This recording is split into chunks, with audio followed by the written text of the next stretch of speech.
After the exhibition of chaos that was the first presidential debate between Joe Biden and Donald Trump, it's hard to realize that Amy Coney Barrett was only now nominated to the Supreme Court bench a few days, less than a week from now.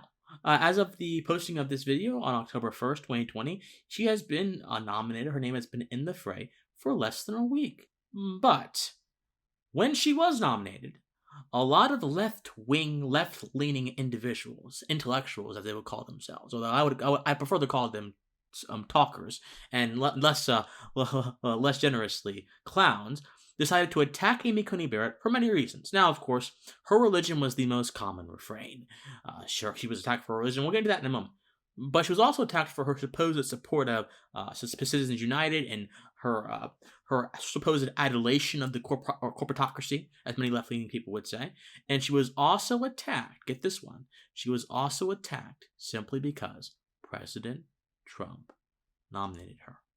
But Cenk Uygur, one of the spokespeople, the head of the Young Turks, and a very influential progressive commentator, had a lot to say about Miss Barrett. I will only focus on 3 of his arguments in this analysis, and I will explain why each and every one of them is a load of intellectual nonsense. I was about to say a bad word, but I'm not going to do that because we're going to be family friendly here, Christian. Stay family friendly. Okay, intellectual nonsense. So, first one's out of the gate. He attacks her religion. Here's what he had to say about Amy Coney Barrett and her affiliation to a charismatic Christian, Protestant-influenced Catholic organization called the People of the Praise. But this sect does speak in tongues. Does that mean that Barrett speaks in tongues? I don't know. Should someone ask her in her confirmation hearings? Definitely. Yes, I do. So is it fair to ask Barrett, do you speak in tongues? Do you think it makes sense to speak in tongues? Will you be talking to people who speak in tongues while making Supreme Court decisions and have that affect your ideology? Yeah, that makes sense. That's a fair question, but it doesn't matter. The right wing will lose their mind over it. Oh my God, religious discrimination. So you saw that little bit there, that Cenk Uygur is more concerned about attacking what she believes personally as opposed to what her jurisprudence is. The first point is simply this. Amy Coney Barrett has said several times that her religion will not influence her jurisprudence, that her jurisprudence and her idea of what the law is, what the law should be, in contingency and consistency with the Constitution and the already enumerated frameworks by which law is made and by which law is interpreted. She has made it very clear that that is what her jurisprudence is built upon, as she said in this clip. Where I confirmed. As a judge, I would decide cases according to the rule of law, beginning to end, and in the rare circumstance that might ever arise, I can't imagine one sitting here now, where I felt that I had some conscientious objection to the law, I would recuse. Indeed.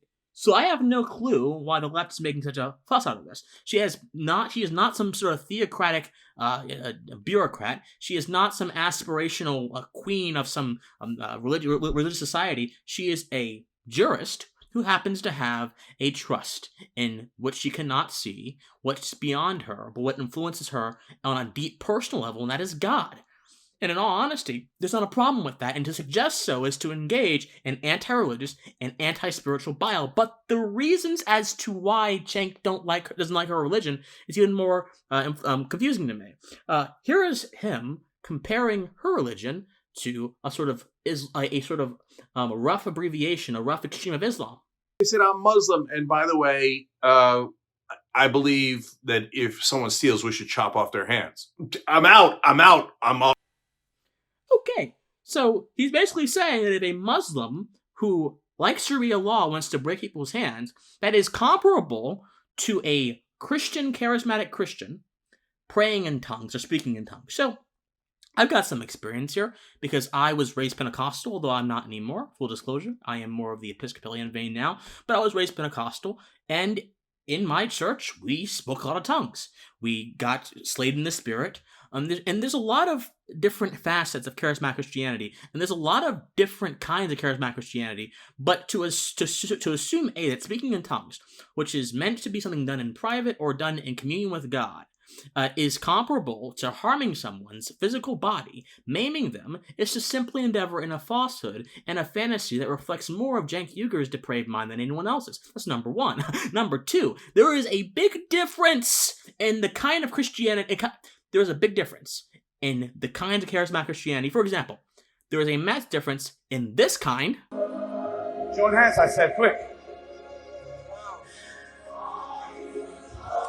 Take that on it! And in this kind. Arrest that spirit! Arrest it! In the name of Jesus.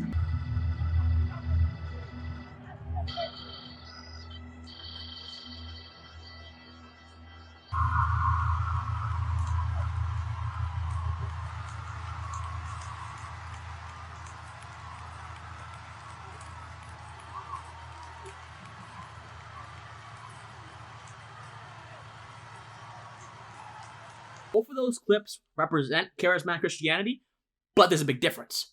One of them is like simply waving the hands, people falling, and the other one is simply very fervor, a lot of passion, a lot of faith, channeling your faith in something greater than you. Both of those things are accurate charismatic Christianity, but there's deviations and there's variations, and since the people of the praise are so secretive, we don't have anything to go off of. So to pretend as if we have something to go off of in this sort of analysis of her religion is to also endeavor in a falsehood and not lead people to the truth. And the fire of truth must blaze through our hearts and our minds, my friends, if we're going to actually understand these things on a deeper level. But Cenk Uygur doesn't have a single desire to do anything like that. Cenk Uygur wants to pound the drum of partisanship, which I am getting so sick of, and malign attack a lady who has absolutely nothing to him and who has repeatedly expressed her deference towards jurisprudence as opposed towards theology. And so his critiques, his very surface level critiques of charismatic Christianity are nonsense. And even if she does speak in tongues, how does that pose a threat to anyone? Especially when she has said that she pays attention to the Constitution above all else. It doesn't. But here are the more substantial critiques, I would say, about Barrett that he has, and a lot of people on the left have, about her relationship with corporations. Here he goes talking about Citizens United. Is Citizens United. And so you put Barrett on the court and it's over. Citizens United will never, ever, ever be repealed. And talking about overtime. So she votes with corporations almost every time. Age discrimination, no such thing, voted against it. Overtime issues, voted against it. Okay, so to address these points, the overtime issue that Barrett ruled on had to do with Grubhub and the gig working industry. And we understand that gig working is, by and large, part-time or supplemental income. So first of all, gig workers are not expected to do full-time. They shouldn't do full-time. It is a part-time or supplemental income. Most people who work gig work different jobs all the time. So that's number one. It's not full-time is reserved for jobs that are actually full-time professions. So that's what overtime is reserved for. That's number one. Also, the government doesn't even have the moral right to force businesses to grant overtime or pay benefits. Barrett's jurisprudence reflects these moral truths, and simple inconveniences are not violations of rights. Very simple. It's not a threat to the worker if an employer who has told them this is a part-time deal does not pay them full-time, or an employer who has made very clear the structure of their business is not a full-time deal. That's not a threat. That's not a menace. That is actually very honest, very forthright, and workers should appreciate that. But these criticisms are often approached from the foul standpoint, the intellectually funky standpoint of workers' rights. But that's a misnomer. Individuals, not group designations, possess rights that translate into every area of life. They do not get specific sets of rights due to certain qualifications, whether they're gay, straight, transgender, woman, whatever arbitrary qualification you want to say. Nor do they get rights bequeathed upon them by occupations, i.e. being a worker. If they did, rights would not be immutable. They would be, in fact, not even rights. They'd be privileges. Privileges bestowed upon them for temporal moments of time that could be revoked and then their entire life snuffed out in that moment. But that's not what rights are. Rights ideally prevent that. Also, Speaking of individual rights, the right of the individual to withdraw their labor from any transaction, any business, is resolute, my friends. No one is forced to work in America. No one is forced to work somewhere.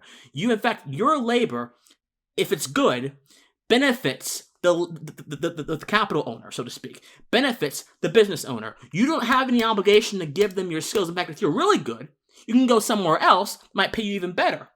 That is the solution to a majority of these workers' rights syndicalist nonsense. Simply perfect your labor, cultivate it to be of a higher order, and then take it somewhere else where you believe you will be valued more. This has happened innumerable times. It's the story of the American economy. That is the most powerful mechanism by which to correct perceived unfairness, not a ruling from a bureaucratic judge. Plain and simple. And also, this money and politics nonsense. This money and politics nonsense. Money's not the issue, my friends. Money's not the issue here. The true issue is conviction, or lack thereof, political interests. As public choice economics explains to us, people in the government are swayed fundamentally by their own self-interest, for good or ill. If someone has a tainted mind and is easily swayed by bribery, then there's no money around to ensure that that tainted mind has its sort of subject of its power, then my friends, they will find a different way. Money is not the only way by which a tainted mind can achieve its ends. Money is simply a way that's in politics right now. You cannot correct the heart by trying to tackle a problem outside of it. The heart can only be corrected from the inside, not the outside. But this entire spiel against Citizens United, and this entire spiel against Barrett actually supporting people being able to do what they want with their property and their speech, however they want to do it, is not addressing the problem that these progressives suppose they are addressing. So, I leave you with this, my friends. Do you really want to believe the criticisms about Barrett, which are constructed upon very, very, very fragile glass houses, composed of straw men and devoid of substance? Or will you actually look at her record within the pure tradition of American rights preservation that it is, and value her for that?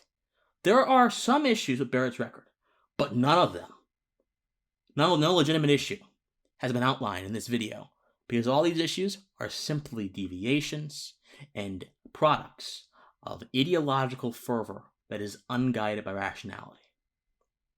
As always, guys, subscribe, love you, stay pensive.